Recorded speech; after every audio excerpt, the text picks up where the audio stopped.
Puji Tuhan. Haleluya. Saudara yang dikasih Tuhan, pada siang hari ini kita berada di lapangan yang sangat sejuk ini, saudara yang dikasih Tuhan. Dan pada siang hari ini saya akan memberitakan firman Tuhan yang saya beri judul adalah usaha yang membuahkan hasil.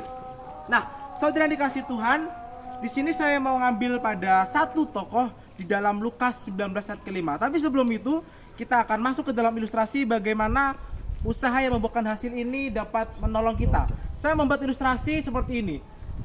Seperti kalau kita mau membeli barang. Saya mengambil contoh, kita mau membeli sepatu, ya bisa diarahkan ke sepatu. Nah, saudara yang dikasih Tuhan, kalau kita mau membeli sepatu, misal kita lagi dalam perjalanan, lalu kita melihat, oh sepatu ini bagus nih, sepatu ini harganya sepertinya mahal. Nah, usaha apa yang kita lakukan untuk membeli sepatu itu? Kita akan melakukan usaha itu dengan cara menabung. Nah, dan ada beberapa contoh menabung itu bisa lama, bisa sedang, bahkan bisa sebentar. Kita bisa menabung sesuatu itu kalau kita melihat sepatu itu, tapi karena harganya mahal, karena harganya yang kita dan uang yang kita bawa ini tidak cukup, maka kita melakukan usaha itu dengan cara menabung. Kita berhari-hari menabung, kita berminggu-minggu menabung, kita berbulan menabung berbulan-bulan sampai akhirnya kita bisa membeli sepatu itu. Nah, saudara yang dikasih Tuhan, di sini saya memberi judul adalah usaha yang membuahkan hasil. Kita buka Alkitab kita di dalam Lukas 19 ayat yang ke-5, saya akan bacakan bagi saudara yang dikasih Tuhan. Ketika Yesus sampai ke tempat itu, ia melihat ke atas dan berkata, "Sakeus, segeralah turun, sebab hari ini aku harus menumpang di rumahmu." Saudara yang dikasih Tuhan, yang pertama saya membuat poin adalah tidak putus asa. Saya membaca di ayat yang ke-3 dan ayat ke-4. Ia berusaha untuk melihat orang apakah Yesus itu, tetapi ia tidak berhasil karena orang banyak, sebab badannya pendek. Ayat ke-4. Maka berlarilah ia mendahului orang banyak, lalu memanjat pohon ara untuk melihat Yesus yang akan lewat di situ. Saudara yang dikasih Tuhan, saya mau mengatakan bahwa usaha yang pertama, kalau bisa dikatakan Sakeus gagal. Karena apa, saudara yang dikasih Tuhan? Yang membuat Sakeus gagal pada saat itu adalah karena dia berbadan pendek. Itulah yang membuat Sakeus sulit atau membuat Sakeus tidak bisa berusaha untuk melihat siapakah Yesus. Tapi saya di sini mau mengatakan bagaimana Sakeus tidak putus asa. Karena apa? Karena di ayat ke-5 di ayat ke-4 di sana mengatakan dia berlari mendahului orang banyak lalu memanjat pohon ara. Saudara yang dikasih Tuhan, usaha pertama gagal.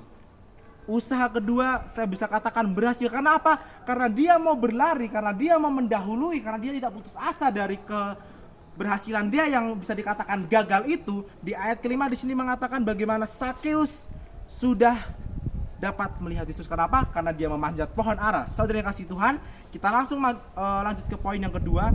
Poin yang kedua saya membuat judul respon yang cepat. Saudara yang kasih Tuhan, saat kita membaca di ayat ke-4 dan ke-5, di sini mengatakan bagaimana Sakeus berusaha untuk melihat Yesus.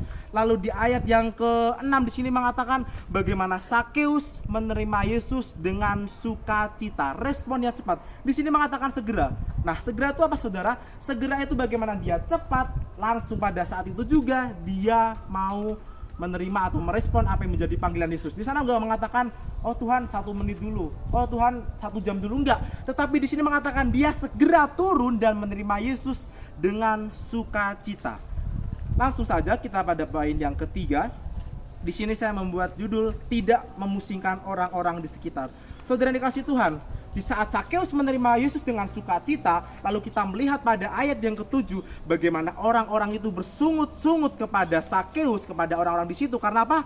Dia menumpang, atau bisa dikatakan Yesus menumpang di rumah orang berdosa. Nah, kenapa Sakeus dikatakan orang berdosa, saudara yang kasih Tuhan? Di sini kita melihat pada ayat yang kedua bagaimana Sakeus itu adalah pemungut cukai, dan pemungut cukai itu dipandang adalah orang-orang yang berdosa, orang-orang yang banyak kesalahannya, karena dia tidak mengambil apa yang menjadi kewajiban dia dalam mengambil pajak dengan apa yang sudah ditentukan, tapi dia bisa dikatakan seenaknya. Maka dari itulah bagaimana Sakeus ini dipandang orang berdosa. Saudara yang dikasih Tuhan, dan di ayat seterusnya di sini mengatakan bagaimana Sakeus diselamatkan oleh Tuhan, bahkan dia mengembalikan 4 kali lipat apa yang sudah dirampasnya kepada orang-orang. Saudara yang dikasih Tuhan, kalau saya aplikasikan kepada diri kita, Pernah nggak kita pada posisi Sakeus? Saat kita mau menerima Yesus dengan sukacita, saat kita mau menerima Yesus dengan lapang dada,